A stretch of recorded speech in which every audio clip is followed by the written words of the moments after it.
অনেক দিন আগে এক গ্রামে এক সুন্দর মোরগ সকালবেলা গাছের ডালে বসে আপন মনে গান গাইছিল।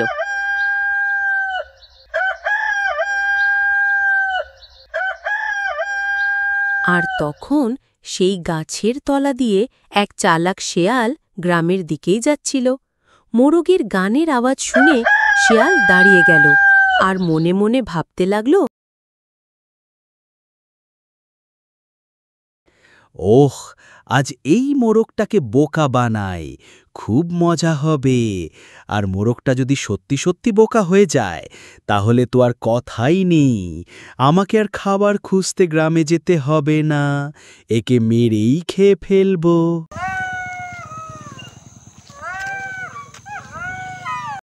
আরে বন্ধু, কেমন আছো? তোমার সাথে এখানে দেখা হয়ে ভালোই হলো, বুঝলে? তোমাকে একটা সুখবর দেই বন্ধু। শিয়াল যে গাছে উঠতে পারে না এটা মোরগ আগে থেকেই জানত। তাই আর ভয় না পেয়ে মোরগ শিয়ালকে জিজ্ঞাসা করল, কোন সুখবরের কথা বলছো ভাই? বলো তো শুনি। এ কথা ভেবে শিয়াল মোরগকে বলল, ও মা, এ কি কথা বলছো? তুমি এখনো শোনোনি? জঙ্গলের তো সবাই জানে খবরটা, তুমি বাদ পড়ে গেছো দেখছি। আরে জঙ্গলের সব পশুরা মিলে প্রতিজ্ঞা করেছে যে আজ থেকে তারা নাকি ঝগড়াঝাটি মারামারি করবে না, সবাই মিলেমিশে থাকবে। এখন থেকে সবাই সবার বন্ধু, বুঝলে? এটা খুশির খবর না তো কি বলো?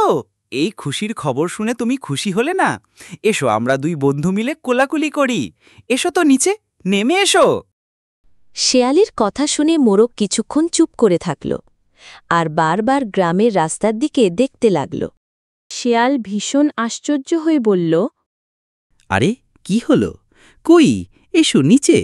তুমি বারবার গ্রামের ওই রাস্তার দিকে কি দেখছো বলো তো? মোরগ বলল,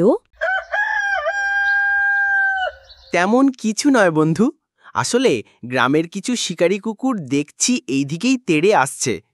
আমার মনে হয় ওরাও বুঝি আমার মতো এক্ষুনি এই খুশির খবরটা পেল, ওই জন্যই এই দিকে দৌড়ে আসছে। কি বলো তো, ভেবেছে সবাই মিলে একসাথে মজা করবে। মোরগের মুখে কথা শুনে শিয়াল ভীষণ ভয় পেয়ে গেল আর ব্যস্ততার ভান করে বলল, বন্ধু শোনো, আজ আমি আসি, কেমন? জরুরি কিছু কাজের কথা মনে পড়ে গেল। আবার দেখা হবে। তোমার সাথে দেখা হয়ে খুব ভালো লাগলো। আসি ভায়া। আরে আরে, চললে কোথায়? দাঁড়াও দাঁড়াও, শিকারী কুকুরের কথা শুনে ভয় পেয়ে গেলে নাকি? কিন্তু ভয়ের কি আছে? ওরাও এখন জঙ্গলের অন্যান্য পশুদের মতন ঝগড়াঝাটি মারামারি করা বন্ধ করে দিয়েছে। ওরাও তো আমাদের বন্ধু হবে, বলো? ওরা এলে একসাথে মজা করব। না না ভাই, ওরা শিকারী কুকুর, ওদের কোনো ভরসা নেই। আর তাছাড়া আদৌ জঙ্গলের পশুদের নেওয়া প্রতিজ্ঞার কথা ওরা জানে কি না কে জানে ভাই। না, আমি আজ চলি, তোমার সাথে দেখা হয়ে খুব ভালো লাগলো। আসি ভাইয়া। এই বলে শেয়াল এক দৌড়ে পালিয়ে গেল আর মোরগ নির্ভয়ে আবার গান গাইতে শুরু করল।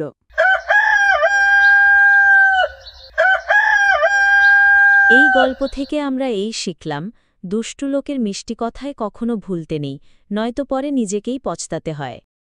বন্ধুরা, আজকের গল্পটি তোমাদের কাছে কেমন লাগলো?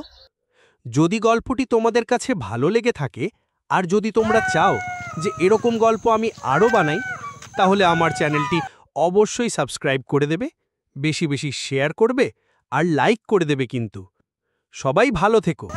বাই।